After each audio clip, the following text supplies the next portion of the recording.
Good morning, good afternoon, or good evening, and assalamu alaikum. Today is Thursday, November 2nd, and now we're getting to the good part of the story.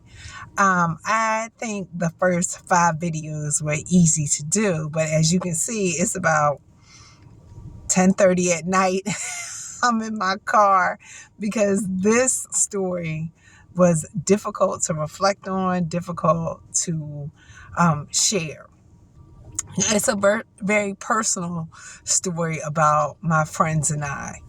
Um, the journey to Islam happened through my family and my friends. Yesterday, I shared a story about my Muslim friend's older sister and her ascension into college and how they had a big influence on me. And I have two more stories today about how my friends influenced me to become Muslim. So one story happened when I got accepted into college. Alhamdulillah, I got accepted.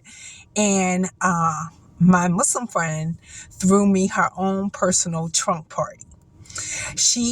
We went to the store, bought a trunk, and filled it up with all types of goodies for college. And I was in the 12th grade, and she was in the 11th grade. I thought that was amazing. I thought that her thinking of me going to college before her was amazing. And I'm a big movie buff. So this reminds me of a scene in Inside Out. Inside Out was a Disney movie about emotions and a teenage girl going through her emotions. And in the movie, the core memories were put in a separate area. And for me, that was absolutely a core memory. So it's a core memory for me. I thought she was amazing. I thought she was fabulous. I thought she was just an inspiration. She don't even remember it.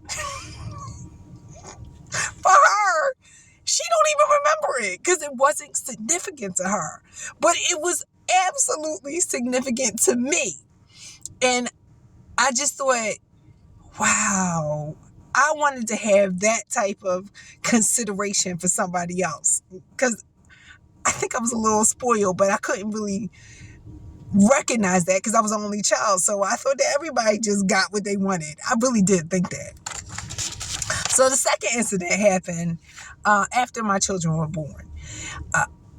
I was allowed to pick my own religion, but I thought that it was important for my children to have a core moral basis, and that would help them have an easier time in life.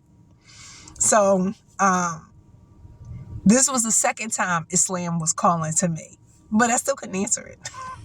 I wasn't ready. I couldn't commit to it because, like I said, I thought Islam was giving stuff up. I didn't see it as gaining. So I had another friend in our little group who went to a Lutheran church. And so I became a Lutheran. And the day of my baptism, my Muslim friend came. So she's Muslim, and she came to my baptism. And this is the same one who gave me the trunk party. So I was like, are you serious? So for me, I thought that it was special that she stepped out of her own comfort zone of Islam to make sure that I had some sort of guidance for my family. I thought that was amazing too. Absolutely amazing.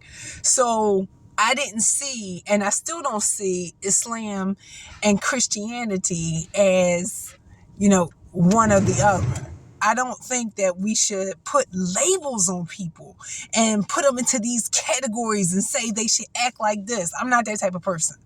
And I'm not that type of person because I had friends who could see past labels. They could see humans. And I think that we're evolving. I think that if you put them in categories, then you're defining how they are supposed to act. And People don't act like that. They act the way they want to outside of a label. And so my friends and my family gave me very important lessons about people. During that time that I was a Lutheran for 2 years. I actually told my pastor that I was going to become a Muslim. I told him that, I learned, but I didn't feel fulfilled spiritually. And so then I was ready to commit to Islam or commit to what I thought Islam was, because what I thought Islam was and what Islam are totally different. But that experience also helped me understand that Judaism, Christianity, and Islam serve the same God. Now, what happens after that is different, but for Muslims, Isa or Jesus is just a prophet, just like Musa or Moses is just a prophet too. So when I became a Muslim, you couldn't really tell me that there were no similarities and Islam was totally different. I don't see it like that. I saw that my journey came through Christianity, through my grandmother, through my experience with the church, with the Lutheran church, helped guide me to want something greater. So let's go back to those core memories. My friends will tell you that they used to say that I said I didn't believe in God. Luckily for me, I don't remember that. I don't remember that at all. But that's their core memory of me. But I'm blessed to forget that, because I just can't believe I said that. But, I like I said, I think I was a little spoiled, but I didn't understand because I was the only child. So I didn't know. So all of that is interwoven into my journey. So if I see a Christian now, I don't not consider him a person of faith. He is a person of faith that, might need a little bit more direction.